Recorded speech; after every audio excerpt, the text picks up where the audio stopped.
Welcome back. In this session, we will be discussing a new lesson, that is our environment. What is environment? In simple terms, the surroundings in which we live, the surroundings in which an organism lives, reproduces and survives is its environment. Now, if you look at the environment, it is made up of both living beings as well as non-living entities, isn't it? In the environment, the organisms, they interact among themselves, that is number one. Not only that, the organisms at some point of time have to interact with the non-living entities also. For example, take the case of a fish living in a pond. Fish is a living entity, whereas water is a non-living entity. Water is very important for the survival of the fish. It is from the water it gets the dissolved oxygen. It is also a non-living entity. So, in an environment, organisms interact among themselves. Not only that, they interact with the environment. This creates a system which we call it as the ecosystem. Therefore, ecosystem can be defined as that part of the environment where organisms interact among themselves and also organisms interact with their physical components, that is with the environment. Therefore, the ecosystem has two components.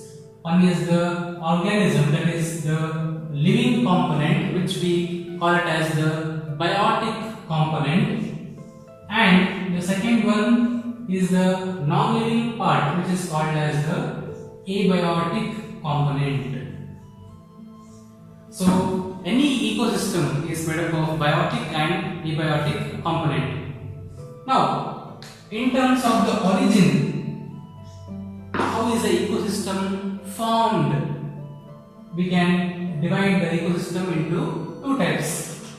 Ecosystems could be either natural or man-made, that is artificial. The types of ecosystem. Natural ecosystem, as you know, it is formed on its own. For example, forests, deserts, lakes, oceans, glaciers of ice, mountain ranges, the alpine region, the tundra, the Arctic. All these are examples for natural environment or natural ecosystem. Whereas in the case of man-made, as the name suggests, it is artificial. It is created by human beings. For example, garden. A garden is an example for man-made ecosystem. Agricultural fields, aquarium. All these are examples for man-made ecosystem.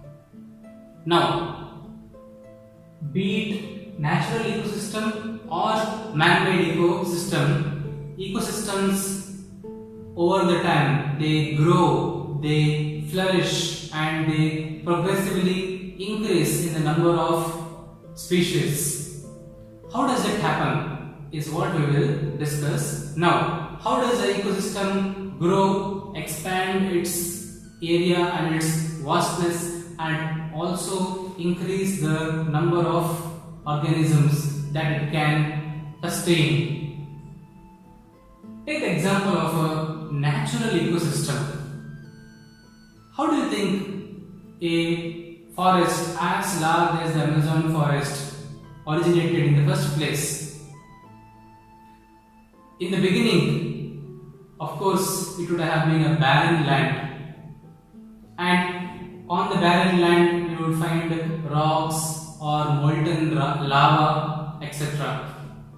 and due to the process of weathering, that is due to high temperature, pressure, change in temperature, rainfall, etc., the outer layer of the rocks, they were formed a fine particle, that is your soil. Once that is formed, the other living organisms would have inhabited that area. The first ones being lichens. So lichens will come and grow in that area. These lichens are then followed by moss, that is bryophyta.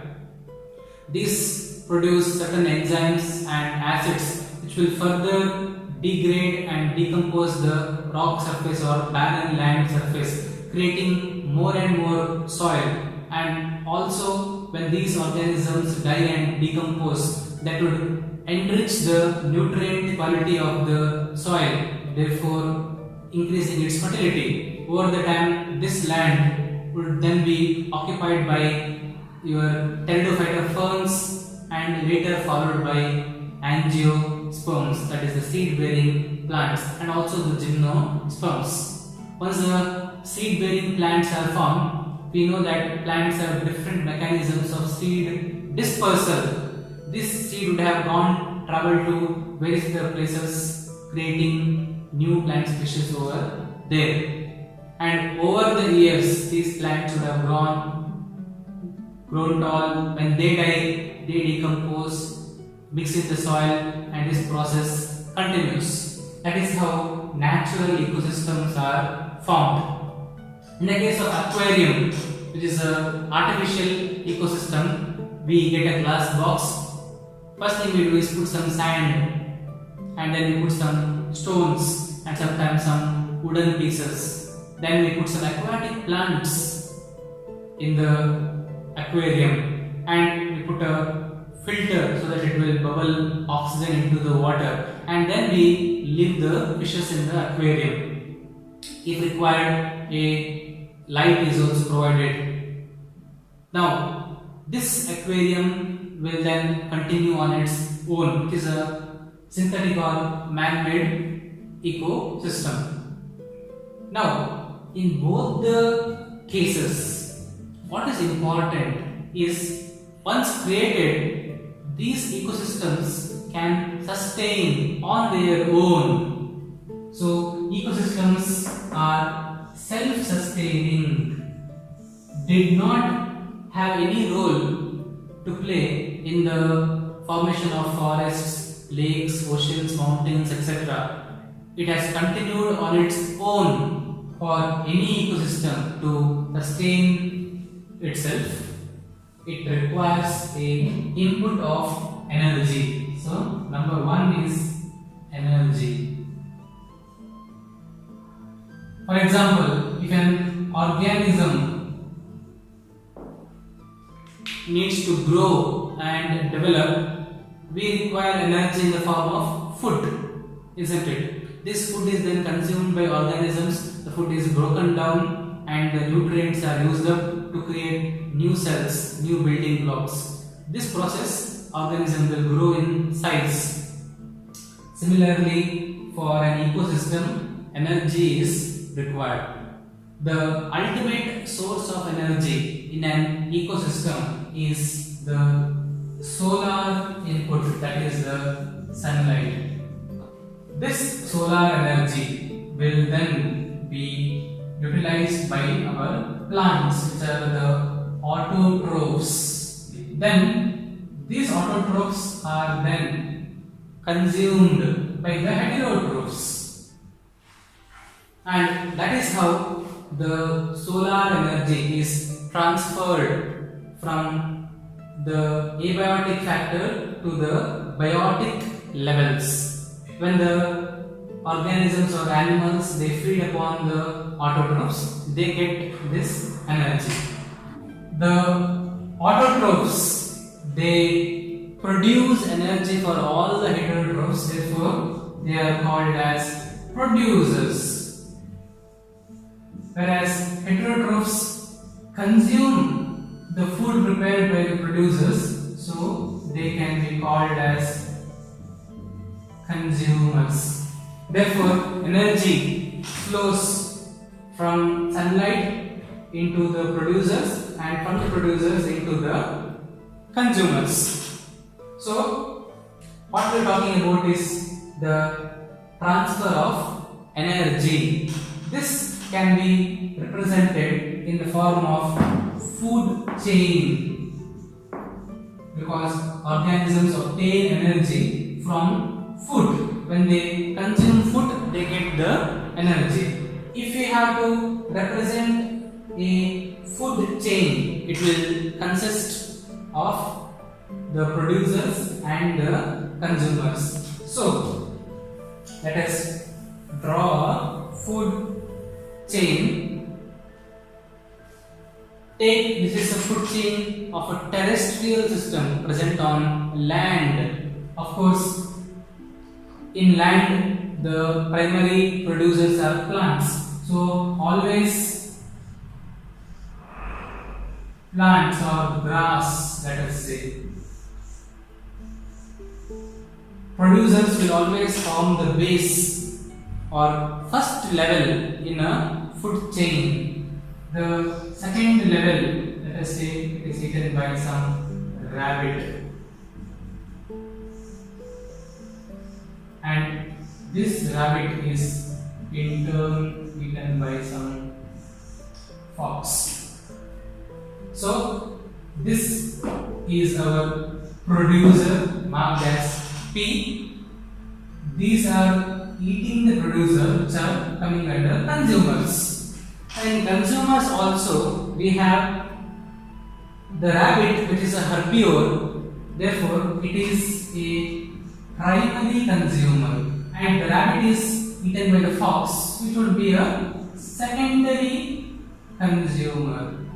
Take the case of a pond ecosystem, an aquatic ecosystem. In aquatic system, also energy is produced by autotrophs. There are certain aquatic plants or aquatic organisms called as phytoplanktons. They form the base of a food chain. They absorb the solar energy and produce the food, phytoplanktons. These phytoplanktons are eaten by, let us say, some small fish, which would be the primary consumers. These small fish are consumed by bigger fish, and these fish are consumed by, let us say, some bird or a human being. So, human beings would be tertiary consumers. In this food chain, there are 3 levels, 1, 2, 3. Whereas here there are 4 levels. Now, each level in a food chain is called as trophic level. So that is what we have represented here, the various trophic levels in a food chain.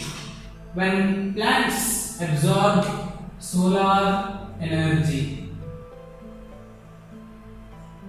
plants do not use all the solar energy. In fact, plants use hardly 2 to 3% of the solar energy available, of which 70% will be lost as heat or reflected back. Therefore, in essence, only 1% of the solar energy is used by plants. Now, during this time, again, energy is lost as heat. We know that during energy conversions, it's always lost as heat. Another important feature of food chain or energy transfer is that when the rabbit consumes the grass, the rabbit only gets 10% of the energy present in the grass, because rest of it is lost by absorption or by heat loss.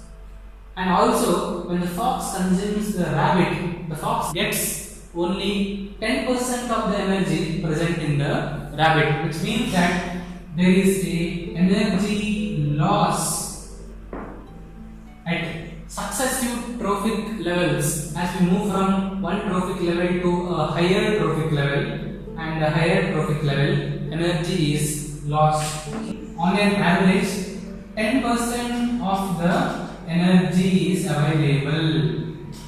Because of this 10% energy available, another important feature of the food chain is that in nature, a food chain can have a maximum of 3 to 4 levels only, because at the higher trophic levels, the energy available is very less. Take for example, we are talking about energy, so it is represented in joules. So let us say the energy available over here is 100,000 joules. So when the rabbit eats the grass, it gets only 10% of it, so which is 10,000 joules. When the rabbit is eaten by the fox gets 10% of this 100,000, that is 1,000 joules. And when this fox is eaten by, let us say, some leopard or some tiger, which is a tertiary consumer, it gets 100 joules. It is very less energy. Therefore, there can be maximum of 3 to 4 trophic levels in a food chain. But nature is not ideal. In nature, we do not find food chains, but we find food webs. What is a food chain? It is a series of organisms which are dependent on each other for their food. Many food chains, when they are interconnected, it forms the food web. So in nature, we find food webs. So that is how energy from the sunlight is transferred to the producers. These producers will then transfer the energy to the consumers. Another important point to note here is the transfer of energy is unidirectional. That is, it is always moving from producers to consumers. If that is the story, then how does a ecosystem sustain itself? What happens when the producers and consumers die? Where does the energy go then? These producers and consumers, when they die, they are acted upon by another component of the ecosystem, that is the decomposers. Bacteria and fungus. These are the natural cleaners of the ecosystem. These bacteria and fungus, they act upon the dead plants and animals. The leaves lying on the ground are acted upon by the fungus. They break it down to smaller particles and then they decompose them. When they decompose these consumers and producers, the nutrients, that is the nitrogen, phosphorus, potassium and other micro and macronutrients present in their body will then mix with the soil, which enriches the fertility of the soil. From the soil, other plants can then obtain these nutrients. So there is a continuous cycling of nutrients. So nutrient cycling takes place, about which you have studied in class 9. This nutrient cycling is owing to the decomposers. So decomposers play a very important role in an ecosystem. They help in nutrient cycling. Number one, they also help in breaking down the larger organic materials into small inorganic chemical nutrients. Bacteria and fungus. How does food chains and food webs affect us? So,